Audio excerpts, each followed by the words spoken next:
So hello everyone, welcome to the first lecture of the second module, which is going to be on the quality metrics of the digital design. So the disclaimers remain the same. So here we will be talking about the different performance metrics based on which we'll quantify what exactly is the quality of the design or how exactly is the quality of the design. And these quality metrics that I'll be talking about, they're kind of valid for all the abstraction levels or all the levels of hierarchy. So regardless of whether we are talking about devices or circuits or logic gates or the modules or the systems, we'll quantify their performance based on these metrics itself. So let us look at those metrics. First and foremost is the cost. And this has been the driving force, for the industry going into different products. Second is the functionality. Your designs should, give you whatever you have made it for. I mean, the functionality should be satisfied. Whether you are able to perform multiple functionalities together or not, that's not an issue. But the foremost, like the functionality that you have designed your design, like that you have designed your chip for, that should be satisfied. Then robustness and reliability. This is also very important. You want your devices to work till for a long time, but after the warranty time, you see that your product performance reduces, and also the design should be robust to noise and other external parameters. Another important thing, which is energy consumption. I mean, everyone nowadays wants a device which kind of consumes no energy, right? You want your battery to run till for a year or something, but that's not possible just because your processor and all dissipate a large amount of heat, and your battery gets I would say your battery gets discharged very in a day or two. The final performance metric is speed or the frequency of operation. Everyone wants that your processor speed should be as fast as possible. Just at a blink of eye, every application should run. But that is also something which is not possible. I mean, there has to be a trade-off amongst all these design metrics, because VLSI, nothing comes for free. There's no free lunch, as they say. And once you improve some of these performance metrics, other performance metrics will definitely degrade. That we'll discuss later. I mean, what is the trade-off between them? But let us now discuss about what exactly is more important. So I discussed these kind of 5 performance metrics. What is more important? This is a natural question, right? But I discussed about all these things. What is more important? If I am going to design a product, what should I focus on? So the thing is, it all depends upon application. So if you're talking about your mobile gadgets or your smart watches or tablets or laptops, you'll focus more on energy, right? Because you want these devices to run for a longer amount of time. You don't want the battery to drain so fast. Similarly, if you want to talk about servers, like this is the picture of the HPC Param computer which we have. So if you talk about the server, there what you want is your speed of operation should be huge. You cannot compromise with speed. So here your design should be focused on increasing the speed, even if it's at the cost of energy. Now, if you look at this EEG system, like EEG recording system and all, so there you do not focus more on speed or energy. There you focus more on robustness and reliability, because you see the EEG signals are still very weak. So if it is not robust to noise, your signal and noise cannot be distinguished. So for these EEG recording systems, what we focus more on is robustness to noise. So everything kind of comes down to the application. Depending upon the application, we focus on a particular metric and then we appropriately design that device. Now let us talk about cost. So cost is kind of the most important parameter for industry. So industry will always go in the direction which reduces the cost, regardless of levels of innovation or anything. If something is reducing the cost, then it won't change that. I mean, let's say we are working on 14 nanometer technology nodes. The industries or ARM and Intel, they're producing CPUs at 14 nanometer technology nodes. Unless they see a significant amount of cost reduction when going for 10 nanometer technology or 7 nanometer technology, they won't change the technology. They'll just try to optimize that 14 nanometer technology to meet the specs of different consumers. So cost is something which is of paramount importance for these industries. Cost in general has 2 components, which we'll be discussing. So first is, the recurring expense or the variable cost, which depends upon the volume of production, or which comes like in a day-to-day manner, depending upon how much products you are like manufacturing. Second is non-recurring or fixed cost. So fixed cost or non-recurring cost is the cost that you put in infrastructure, R&D, then in putting up the design team, then the time, like the salary that you give to the design team, and so on. So first, let us take up this fixed cost and discuss what exactly are the components of this. So first, the definition of fixed cost itself says that it's independent of the volume or sales. It's kind of your establishment cost. So one of the major components of this fixed cost is the efforts in terms of time and manpower to produce a successful design. So you hire different engineers, you pool in resources, and then you ask them to make some design, and then only you send it for production. So the effort in terms of time and manpower that you have organized to produce any design, that is one of the most important kind of I would say component of this fixed cost. Now you remember from the previous discussion that we had two kinds of digital design approaches. One was semi-custom and one was full custom, and we saw that the time and the manpower required for full custom was kind of larger. So in semi-custom, since we are automating parts of the design, it improves the time and it helps to reduce your fixed cost. And that is why industry has moved towards semi-custom design. Also, there are several indirect costs associated in the fixed cost. What are they? First, the R&D infrastructure for designing that you have actually created. Then the equipment that you have bought for like for instance, if you are doing semi-custom design, you would have bought those EDA tools, or I would say those automation or optimization tools. So those equipment costs, even for testing you buy some equipment, so those equipment cost as well. Then you need to have a sales and marketing team if you are into a product business, so that also comes under the indirect cost. And also the infrastructure cost, your building cost, the cost of running your building or something like that. So all these things come under the umbrella of this fixed cost. Now let us talk about the variable cost component. So as the name suggests, this recurring expense or this variable cost is associated with each product that the company is manufacturing. Now, since it is associated with each product, it is also proportional to the volume of production. And this volume of production is something which is very important. Why? Let us see.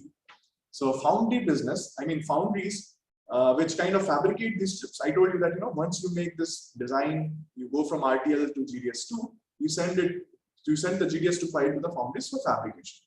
So foundry business, there it requires a lot of money. So per day running cost of these foundries is close to some $1 million. You can understand the amount of money that goes into a foundry. Unless they fabricate huge number of chips, they won't be able to sustain or make profits. So another thing that I want to tell you that foundries make the least amount of profit per die or per chip. So let's say if a chip costs a foundry $1 to fabricate, it will send it to the supplier for $1.2 or $1.5 because it's more focused on volume. It's not looking at the benefit from a single chip. It's looking at the benefit from a large volume of chips. So it will send it to for $1.5 or something. Then these companies, packaging companies, they'll send it to the vendors, and then they'll send it to the suppliers in for $2 or something. And when those chips come to these companies, companies like Samsung, Intel, or Apple, then they'll integrate those chips in a multi-chip module or in a SoC, system on chip. So system on chip is nothing but a printed circuit board on which all the components are organized. So SoC is sold for like $500 or something, or like let's say $250 when you're purchasing in bulk. But the individual components or individual chips, they get in only $2 or something. So you can understand the amount of profits these companies are making. But again, in the design and all, they spend a lot of money. So still, the amount of profits that these consumer electronics companies make, like Samsung, Apple and all, that is huge as compared to these foundries. Because these foundries only have a limited amount of, they only keep limited amount of profits because they talk more about volume. Their earnings is large because they're making these chips in a large volume. However, individual chip, if you take, then the amount of profits that they are making is very minimal. And that is why they are more focused about volume, because unless they produce them in volume, it won't be possible for for them to make any profits. Also, one of the reasons why India doesn't have a foundry is that it requires a huge amount of investment, and even the day-to-day running cost is quite high. So it requires 24/7 electricity and power supply and water supply. So these kind of facilities cannot be assured here in India with the current infrastructure that we have, and that is why foundry business is kind of not present in India. But this government is actually trying its level best to bring out a foundry. We have also written a DPR to the ministry, and they are kind of trying to make a foundry. So they have proposed a foundry worth 5,000 crores of rupees. So let's see how future in India goes about semiconductor manufacturing, but soon you will have something in India as well. Okay, so now cost per IC, considering both the variable cost and fixed cost, is nothing but variable cost per IC, and you add to it the fixed component divided by the volume. Now, if your volume is small, then what happens is your fixed cost kind of dominates. But that we don't want, right? So what we do is we kind of go for high volume production, or we make robust and successful designs that remain successful over a period of time. For instance, as I told, let's say I made a 14 nanometer Intel processor, and then I let it be there in the market for 3 years or 4 years, so that I get enough volume of it to minimize the fixed cost component per IC. Also, a benefit that these companies are getting is the cost for producing transistor has reduced significantly, and that is also an artifact of large volume production by the foundries. So if you look at this graph, cost for cost per transistor is also going down in a similar way, and that is also following a linear kind of trend with the time, and this is log scale. So you can say that even this is decreasing exponentially, and it also follows Moore's law, fortunately. And you can see that the fabrication capital cost per transistor has reduced by 2 times every 18 months. So that is also true for fabrication cost. Now let us focus on the different components of the variable cost. So the variable cost is nothing but the cost of die plus the cost of testing each die, after manufacturing, plus the cost of packaging, and divided by the final test yield. So let us look at those components individually. So in general, how we produce these dies are, we kind of have large number of dies on a wafer so as to reduce the manufacturing cost. If you look at this diagram, so this is a wafer, this circular thing is a wafer, a silicon wafer, and these square ones are the dies. So we kind of make large number of dies on a wafer so as to reduce the manufacturing cost, because it has to go through the same process again and again on the manufacturing tool.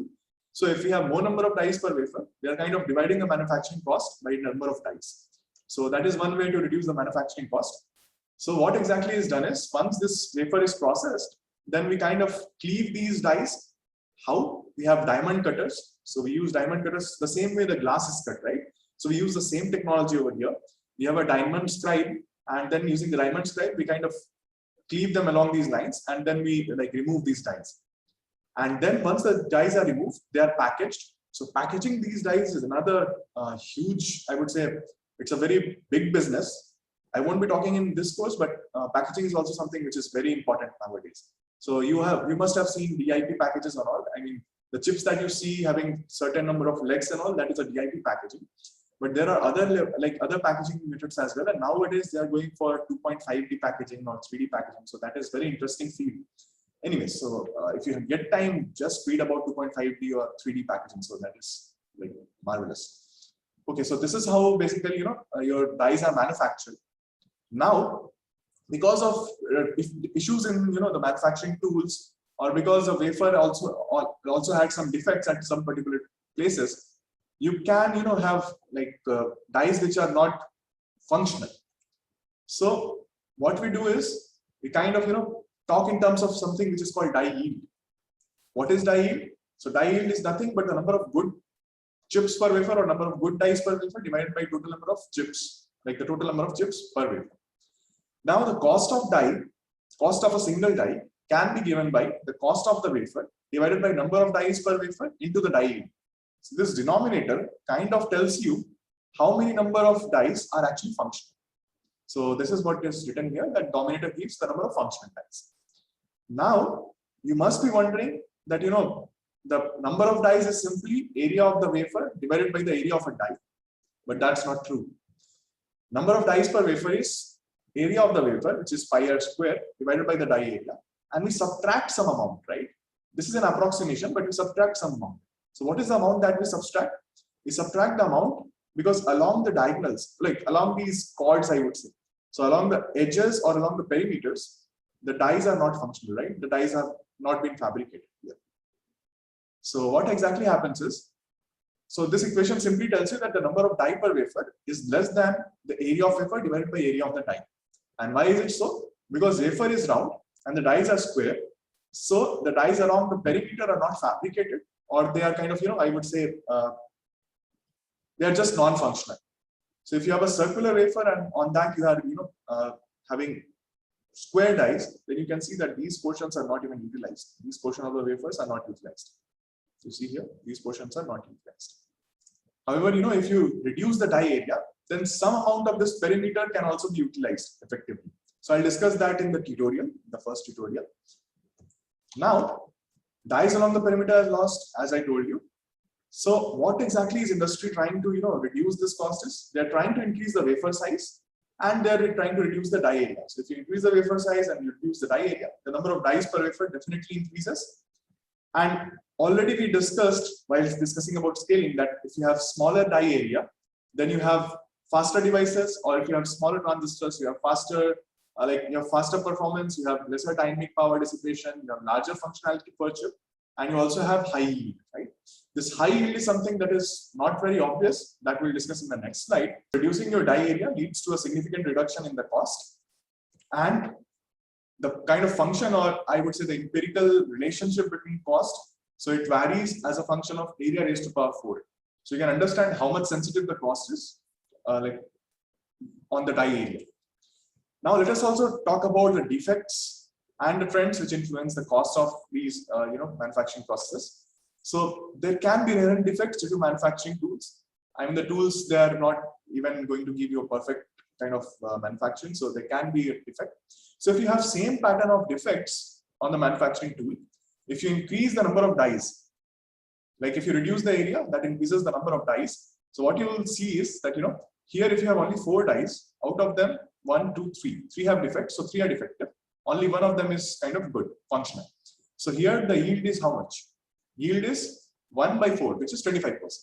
However, if you look at this case with the same defect pattern, how many number of dies are not functional? 1, 2, 3, 4, 5. So no, not 5. 1, 2, 3, 4, and 5, right? And how many number of dies are there? So there are like 6 into 4, that is 24.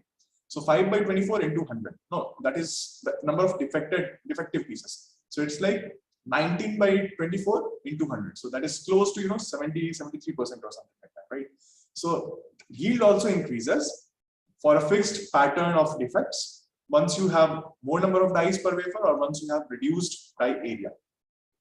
Typically, the number of defects per area for the present day manufacturing tools is 0.1 to 1 per centimeter square of area over which they are manufacturing things.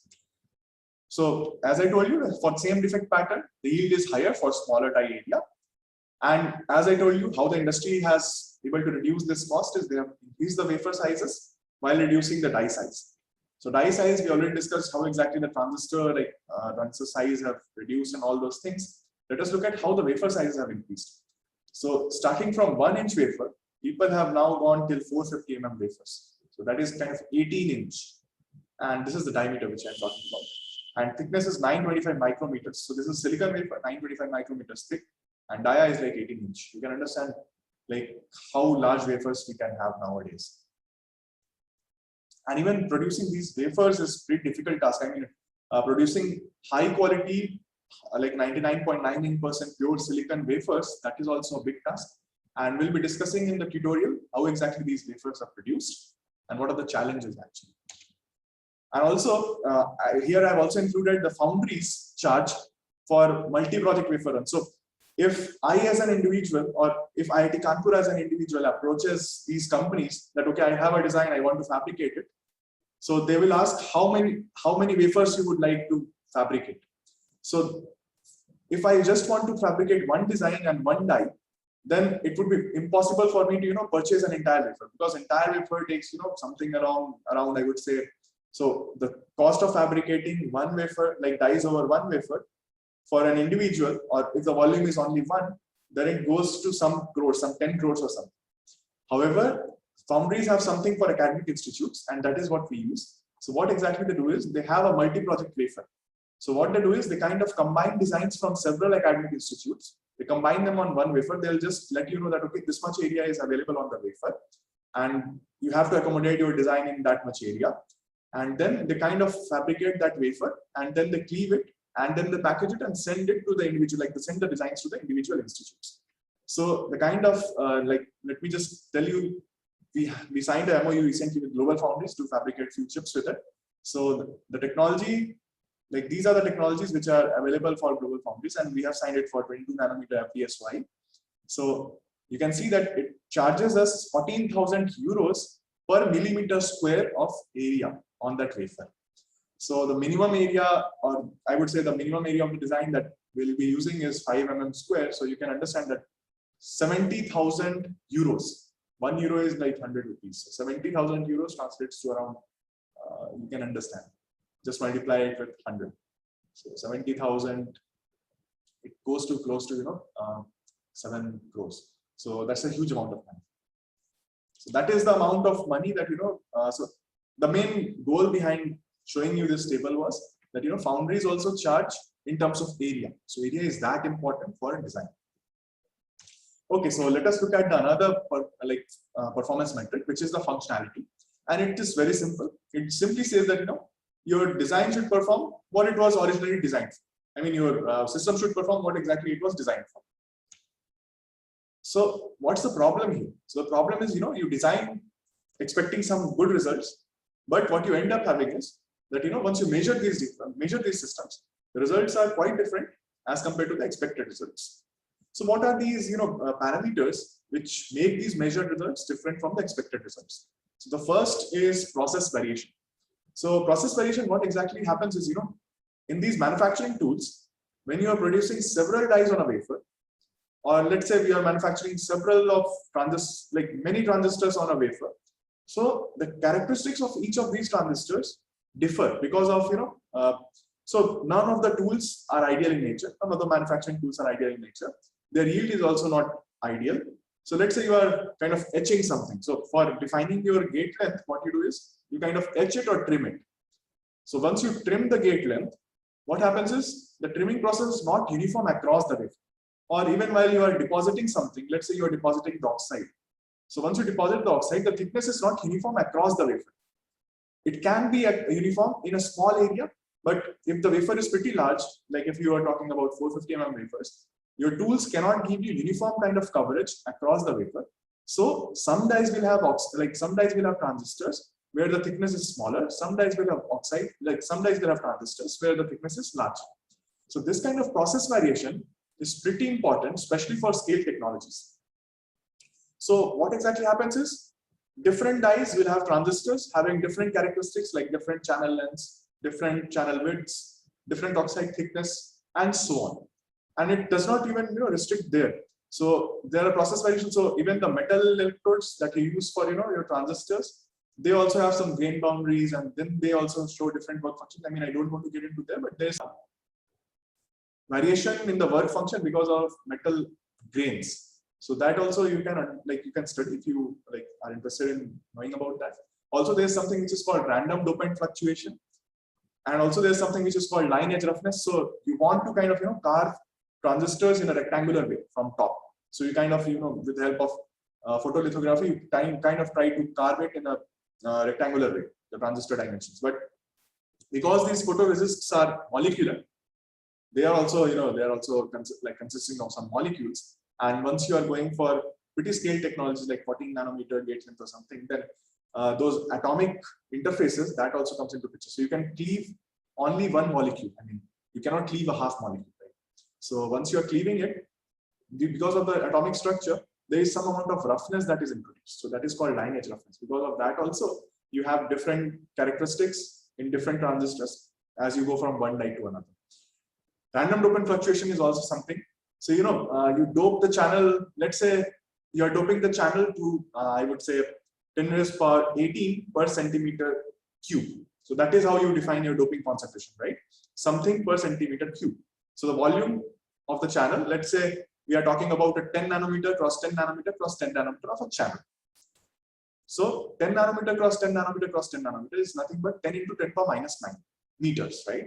And in terms of centimeter, it's 10 to 10 power minus 7, like 10 to 10 power minus 7 centimeters. So if you look at the volume, it is nothing but 1000 into 10 power minus 21 centimeter cube. If it is a 10 nanometer cross 10 nanometer cross 10 nanometer channel, cuboidal. Now, if you dope this channel to 10 power 18 per centimeter cube, it's 10 power 18 per centimeter cube. Its volume is 10 power minus 18 per centimeter cube. So the total number of dopants there is, just multiply this concentration by the volume. So it's 10 power 18 into 10 power minus 18. So that comes out to be 1. So there is only one dopant atom in that entire channel. Now in different devices, this dopant atom can be located at different locations inside the channel volume. Now, depending upon the location of this dopant atom in the channel volume, the threshold voltage changes or the characteristics of the transistor changes. So these process variations are very important. I would say, especially for designing SRAMs and all, these process variations are something that has hindered their supply voltage scaling, because going from one die to other, the performance changes. And since you are, using the same die in all of the products that you are manufacturing, so you have to have kind of a common norm that, okay, this is the common spec. You cannot say that, okay, this die will produce this much amount of error, this die will produce this much amount of error and something like that. You cannot write it on the data sheet. The data sheet that comes from a company, that is a standard data set. And there you kind of mention, I would say, the worst possible case with respect to variability. That, okay, it will be there, like if I mention that, okay, the transistor threshold voltage is 0.7 volts in the data sheet, then it will be 0.7 volts with plus minus something, but that is kind of, the mean of this distribution that you're getting out after process variation. So that is why, these process variations are very important. And as I told you, for scale technologies, since you have only one dopant in your channel volume, so the impact is even larger. If you have a large number of dopants, then the effect gets averaged out. But if you have only one discrete dopant and it can go anywhere in the channel region, then its impact is even larger. So this is something, and coupled with noise, I mean, if you have noise in the system, then this variation plus noise, that can even give you erroneous results. So process variation is something that needs to be controlled, or we have to design some methodologies by which we can work around process variation. I mean, even in the presence of process variation, we can try to extract good performance from the circuits. So this is about process variation. And yeah, as I told you, it limits supply voltage scaling by increasing vulnerability to noise. So you already have process variation. If you reduce the supply voltage to a level where this process variation plus noise can lead to a flip of the output, then it will be very bad for your design. So it kind of limits the supply voltage scaling as well. Now let us talk about noise. So what exactly is noise? So noise is any unwanted variation of voltage or current at logic nodes. So as I told you that, in modern VLSI circuits, you have these interconnects which are, placed placed at a distance which is very small, right? I was telling that earlier the technology nodes used to be named after the half pitch difference between these two interconnects or these two lines going on a chip. Nowadays that is not true. I mean, 5 nanometer doesn't mean that, two interconnects are placed, like half pitch between two interconnects is 5 nanometers, but still they are placed very close to each other. And once wires are placed very close to each other, there can be two kinds of coupling. So there can be an inductive coupling. If let's say a current is changing on one of the wires and it is placed very close to another wire, then it can influence the signal on the neighboring wire. Then there can be capacitive coupling as well. So what happens in the case of capacitive coupling? If two wires are placed very close to each other, voltage change on one wire can also change the voltage on the other wire. And this is called crosstalk. And this is one of the major concerns for designing submicron technologies. Also, these two noise, if we talk about, these noise are these sources of noise are internal, and then they are proportional to the voltage swing. So however voltage swing is there, I mean, the amount of change in the current that will influence this noise, the amount of change in the voltage that will influence this noise. So these can be represented as a portion of, or this can be represented as a function of this input. So this noise is simply proportional to the input and in voltage swing at the input, and it can be represented as a function of the input. However, there is another source of noise which is power and ground noise. So in the power rails and the ground rails also some noise can be introduced, but that is external to the system. And this power and ground noise is independent of input. So whatever is independent of input, that is easier to compensate. Why? Because if this is dependent on the input or the input pattern, input many times can come from some sources which we don't know. So we cannot actually design our circuits that can compensate input dependent like noise sources. However, if we have this noise at the VDD and ground rails, and if we can characterize this, then we can also compensate for it because it's not input dependent, right? So this capacitive coupling crosstalk, it was one of the major challenges for the designers as they were reducing the technology, because as they are reducing the technology, the distance between two wires is definitely reducing, and it leads to a huge amount of crosstalk, a huge amount of swing on the neighboring wire once you apply any voltage on other wire. So let me talk something about it. So this is kind of the graph which shows the amount of crosstalk versus technology. So here what people did was, how did they come up with this curve was, they had this black line which was white, and in the neighborhood all these lines, red lines, or all these interconnects were being pulsed. So what happened if this was the pulse signal to these red kind of wires, then if they measured the signal on this black line, you see that for 0.35 micron CMOS, it was very small. But as the technology reduced, as the technology advanced, or I would say the technology node reduced from 350 nanometers to 120 nanometers, you can see that this pulsing increased. However, this is just a glitch, and you can have some I would say circuit design techniques by which these glitches can be minimized. And these kind of glitches you will also see in the inverter. When you talk about CMOS inverters and all, you'll see that these glitches are there, and the reason is because of shorting of input and output. I'll just talk about them when I discuss about CMOS inverter. But here you just understand that because of this crosstalk, if you're pulsing the neighbor lines, then your line which doesn't carry any signal, that also has some glitch, but it's very instantaneous, and hence its impact can be reduced. Now let us talk about another another performance metric, which is the static characteristics, or which is kind of obtained from static characteristics. So your Boolean variables are nothing but mathematical abstractions, so you kind of represent them as two discrete symbols. But as I discussed in the first lecture itself, once we talk about circuit design using Boolean variable, then we convert these Boolean variables or represent them with electrical quantity, which is usually a voltage or a current. And these current and voltage ranges are like continuous. So what we do is we kind of discretize these levels. So in general, since we are representing only logic 0 and logic 1, so we kind of discretize them into two nominal voltage levels. So what are these two nominal voltage levels? So these two nominal voltage levels is VOH and VOL. So logic 1 is represented by this nominal logic high voltage, which is VOH. Logic level low is represented by this nominal logic low voltage, which is VOL. Now for any circuit, this the difference between logic level 1 and logic level 0 is simply given as the voltage swing, which is called VOH minus VOL. Now let us look at one of the, I would say it's the nucleus of your digital circuit design, which is called an inverter. So this inverter is nothing but it's an inversion circuit. You apply an input, the output will be just inverted version of this. So the function which represents it is phi equals to x bar. You give it of input 1, it will produce 0. You give it an input 0, it will produce output 1. So inverter has got a similar stature in digital circuits as amplifiers have in the analog circuits. That is, if you they are the basic components of the digital design. If you understand how to build inverters properly, you can make even complex logic gates with that information. So we'll be focusing more on understanding how exactly inverter operates and all those things in this in the subsequent lectures. Also, what exactly is inverter? As I already told, it just inverts the logic at the input.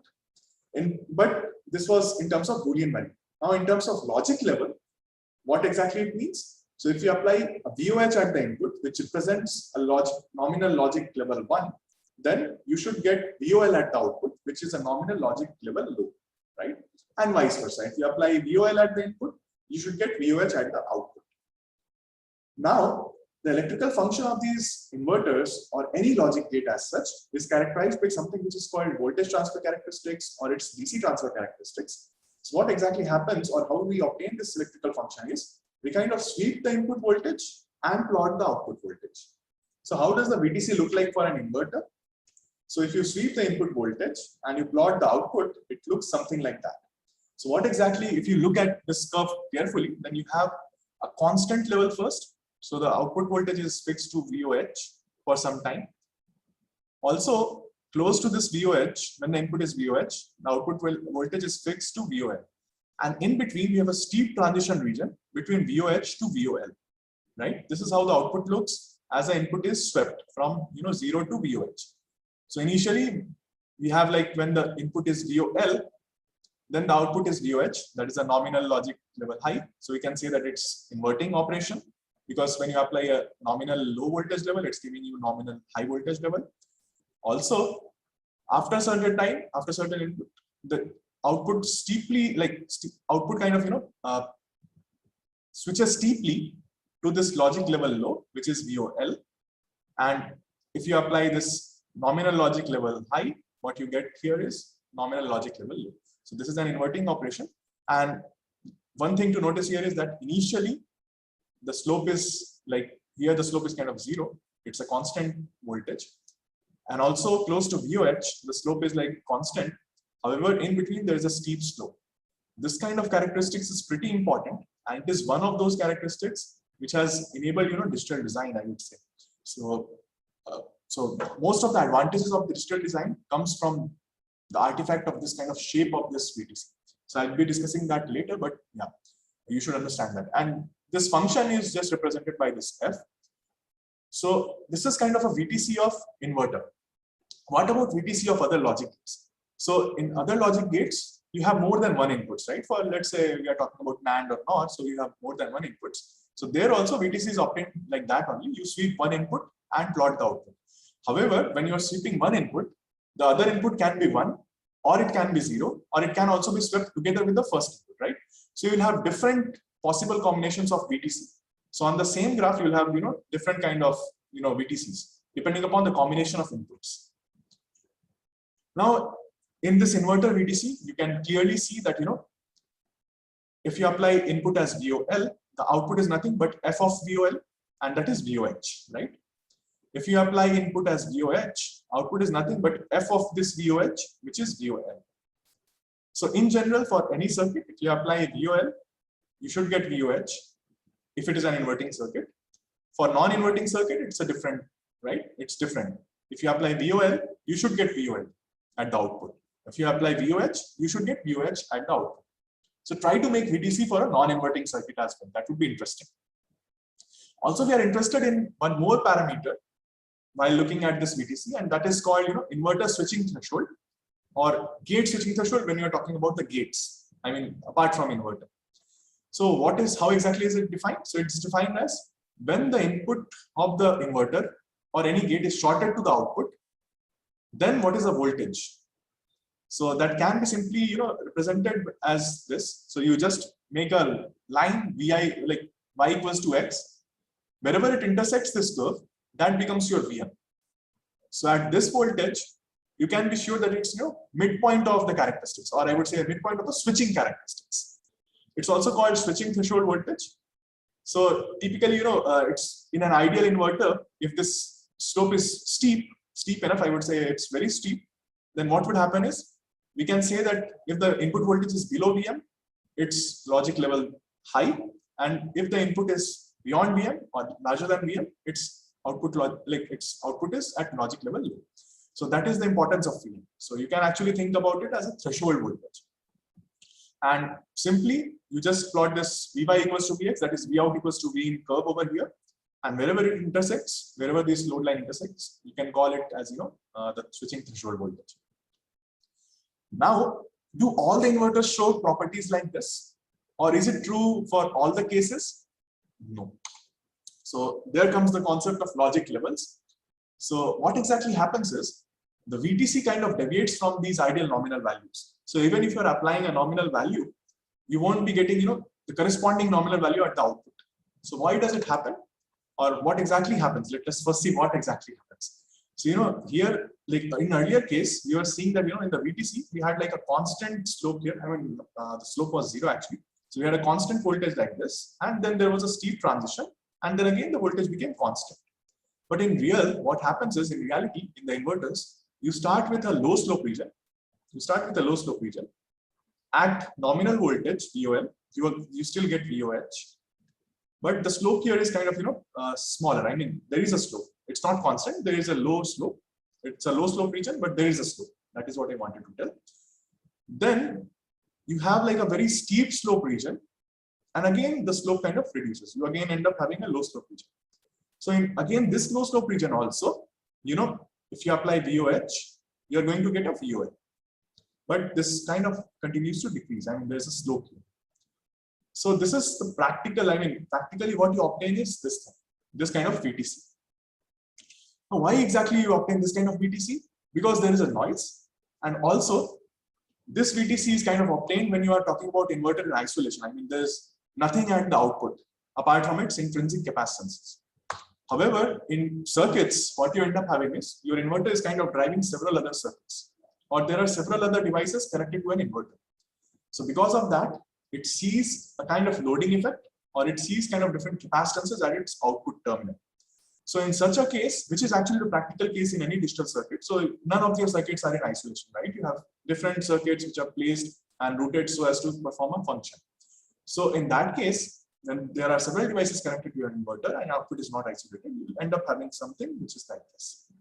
Now for this kind of inverter VTC, what we do is, we kind of, represent, we have like a range of acceptable voltages separated by a range of uncertainty.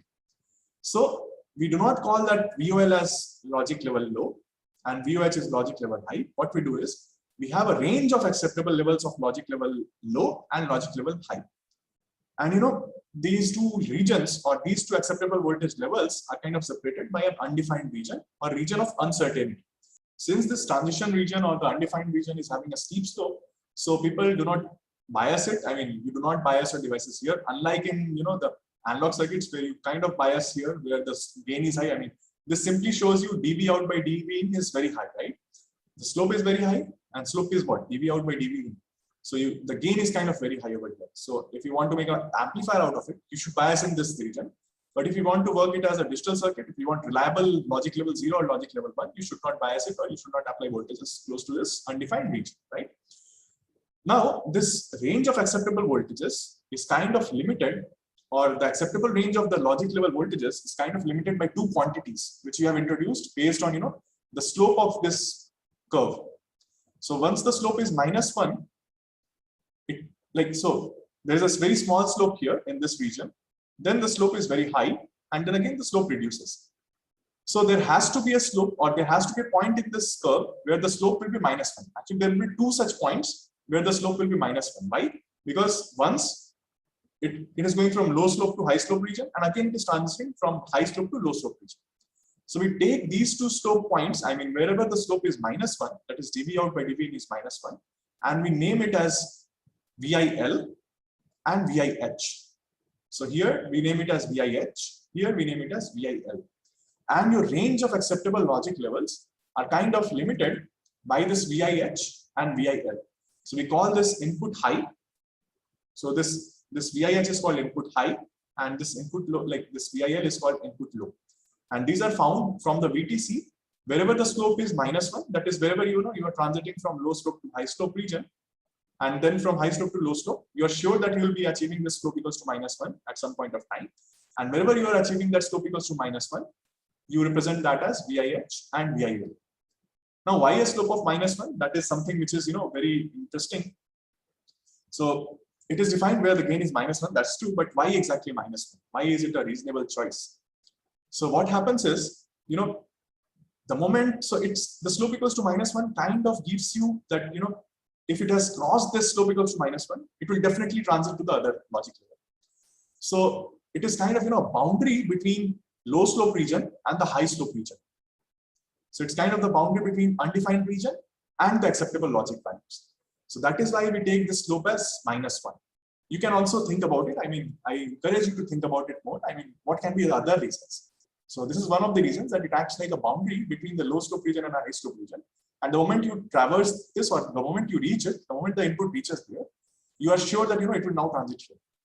Because even if there's a noise and if your input is VIL and there is some noise, then you will reach this highest slope transition leader and you'll sure that you reach downwards to the other logic level. So it's kind of the boundary between low slope region and high slope region, and high slope region is your undefined region and low slope is your acceptable kind of logic levels. And this steep transition between VIH and VIL, that is the undefined region. And as I told you, we do not want to be there. I mean, we do not want to bias our devices there. Now, there's also something which is called noise margin. And these digital circuits are kind of robust to noise. And this noise margin is nothing but measure of sensitivity to noise of digital circuits or gates when they're cascaded. I mean, when one gate is driving the other gate, this is simply the measurement of the sensitivity of this gate to the noise. So, first of all, we want large regions of acceptable voltage levels for logic levels. But how large, right? So here we want these acceptable levels to be large. But how large?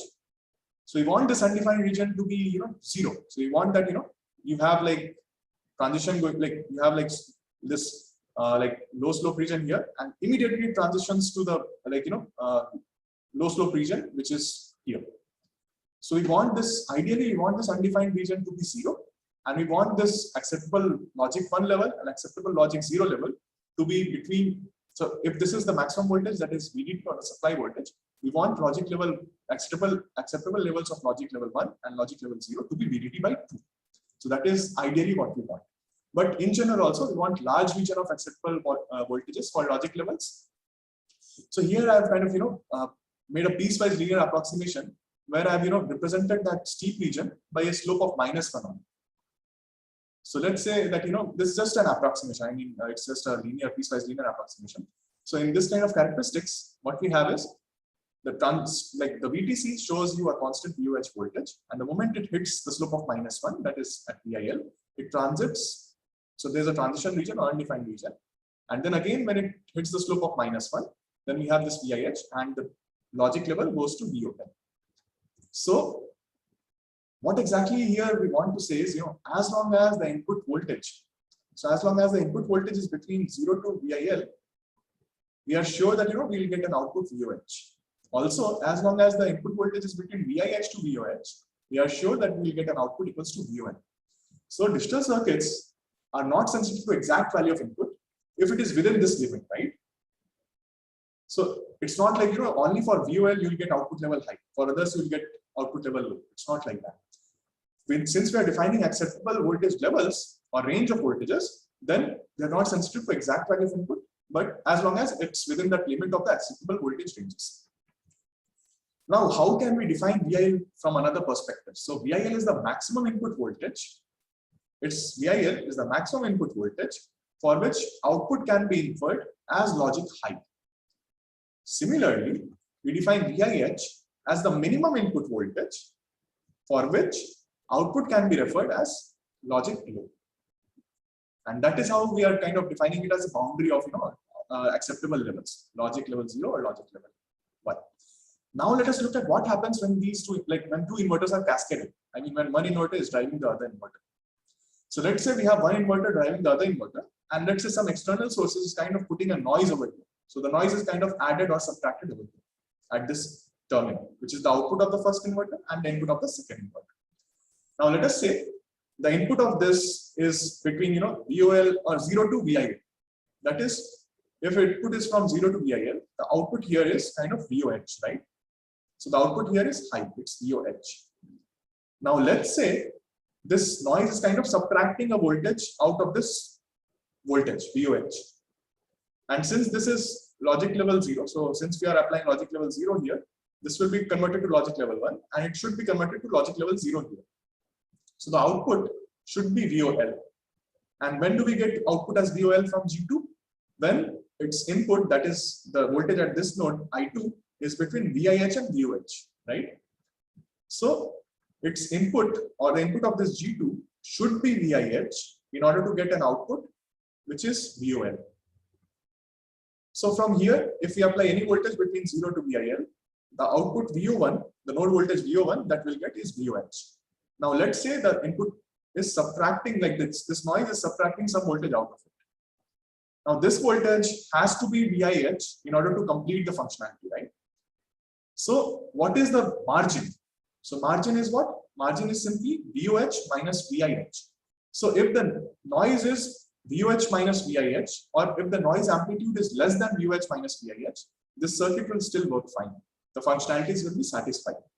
So the noise margin high is simply VOH minus VIH, because this works fine till its input is VIH, and here I'm already getting VOH. So if the noise is less than VOH minus VIH, I mean if it is extracting less than that voltage out of this VO, like VO1, then it's fine. Your circuit is robust to noise. Also, now let us take the other case where the input of this is between VIH to VOH. So what we are getting over here is VOL. Now let's say this noise is adding some voltage to this node. Now since this voltage is high, ideally we should get a logic level low here and a logic level high here. So what we should get over here is VOH. Now to get VOH here, what we should have at the input, what should be VI2? VI2 should be between 0 to VIL. So the maximum voltage that should be here is VIL in order to get VOH over here. So this maximum voltage is VIL, and this voltage that is here is VOL, right? Because if we apply anything between VIH to VOH, it's giving us VOL. So voltage here is VOL. The voltage that we need here should be VIL for this to work fine, I mean for the functionality to be satisfied. So what is the maximum amount of noise that can be added here? It's simply VIL minus VOL, right? So noise margin low is defined as VIL minus VOL. So if this is VOL, if you are applying a voltage or if you are adding a noise which is VIL minus VOL, you will still end up having VIL over here and still your functionality will be satisfied.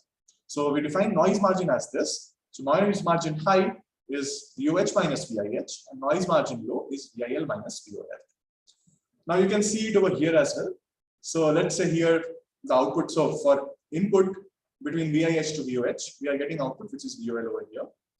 Till the point it doesn't reach VIL over here at this noise. So let's say some noise is like tolerable over here. So what is the amount of noise that is tolerable? Till this point it reaches VIL. The functionality will be satisfied on the other end. So the noise which is tolerable is VIL minus VOL. If it reaches, like if the noise is larger than that, then it will go to the undefined region, and that is what we don't want. Similarly, let's say that this output is VOH over here. So this output is VOH and some noise is like adding a negative voltage to this node. Now if it is adding a negative voltage to this node, till what negative voltage it can work? So this node, as long as it is below VIH or as long as it is above VIH, this node, it will give you correct functionality over here. So the maximum amount of noise that can be added or that can be reduced here is NMH, which is VOH minus VIH. So this is the concept of noise margin, and you see that this is robust to noise, or this is inherent noise suppression, I would also say like that. So you can kind of work around with these values. And why do we want large acceptable ranges? Because if VIL and VIH are like large, I mean they are close to VDD by 2, then you will have symmetric noise margin of VDD by 2 on either side, and that will be best. So you can actually then suppress VDD by 2 noise. Again, if the noise amplitude is like VDD by 2, you can suppress that. So that is the reason why we want large acceptable ranges, and we want it to be we want the transition region to be as thin as possible or as steep as possible. Also, this kind of property is different than analog circuits, where noise play a big role. So in analog circuits, the noise is not suppressed, or I would say the noise kind of accumulates when you are cascading the amplifiers. But here it's not the case. Noise is kind of suppressed because of this, and all of this is attributed to the kind of like this kind of behavior, this kind of VTC. That it's having low slope initially, then it is having a steep slope, and then again it's having a low slope. So this will become clear once we discuss the concept of regeneration, which is the next slide. Let us look at another amazing property of these inverters, which is also known as the regenerative property, which helps it to regenerate even if the inputs are below the nominal values, or if they are deviated from the nominal values. The outputs are not simple, like outputs are kind of regenerate, and they attain the values of the nominal values. So let us say that we have a chain of inverters. So it's like you have some input over here. So the output of this first inverter will be simply the function, like the F, which is the function of the inverter, and then V0, which is the input. Now this V1 is also the input of this V2. So V1, the relationship between V1 and V2 is simply V1 is F inverse of V2, right? So if F is going from here to here, F inverse is going from here to here. So let's say that for any, like this is, I'm talking about inverter, but we can also generalize it. So let's say that the function of a gate that we are like considering is close to an inverter. So its VTC is something like this. Let us look at the like solid line. So its VTC is like this. So initially we have like a low slope region, and then we have a steep slope region, and then again the region becomes low slope. So if this is the function f of v of that gate, what would be the f of inverse? Inverse is simply, you draw y equals to x, and then you take mirror image side, right? So you draw y equals to x, you take the mirror image, you end up with this, dotted line, dashed line basically. So this is f inverse of v. Now let's say that the input being applied is v0, which is larger than the, it's different than the nominal value of acceptable logic values 0 or acceptable logic values 1 over here. So it's applied in the transition region. So what exactly happens is, if the transfer characteristics or if the function of the VTC of the gate is like this, close to that of an inverter, since V0 is the input to this gate or inverter, what would be V1? V1 would be simply f of this V0. That is, V1 would be this value corresponding to this V0. So this is your V1, this value. Now this V1 is what? V1 is f inverse of this V2, right? So relationship between V1 and V2 is f of V1, or V1 is f inverse of V2. So if this is V1 and this is f inverse, what is V2? V2 is simply the line which, like the value of x which leads to this V1, right? On this f inverse curve. So f inverse of V2 is V1. So V1 is kind of, output of this V0. So here you followed this f curve, this fv of curve. So V0 was applied at the input. You got V1, and now this V1 is kind of, the input of V2. So if you follow this f inverse curve, you'll find the value of V2. So V2 is here, right? Now this V2 is kind of input to V3. So what is V3? V3 is nothing but f of V2, right? So now you apply this V2 as input to this f, and you see what is the output. Output of V3 is nothing but the nominal value V3. Now, like the nominal output high value. So you started with something which was deviated from the nominal value, but upon propagation along this chain of gates or chain of inverters, you reached a level of this acceptable nominal value. So you kind of regenerated the nominal values from a value which was deviated from the nominal values. So this is an interesting property of this chain of inverters or chain of gates whose VTC is like this, which follows FV. So it converges to the nominal value after a few stages, even if initially it is deviated from the nominal value. Now let's say what happens when the VTC is just complementary to that of inverter. So let's see that let's say what happens when VTC is like this. So initially the slope is steep, then the slope is like slow, or then the slope is low, and again close to this output nominal value, the slope is steep. So if this is the case, if the VTC is like this, which is complementary to that of an inverter, f inverse of v will be simply, you take a line along y equals to x, and you then take a mirror image, so it will be like this, which is close to that of inverter. So here the inverse function is close to VTC of inverter. The exact function or the VTC is complementary to that of an inverter. Now let's see what happens if such gates are used in chain.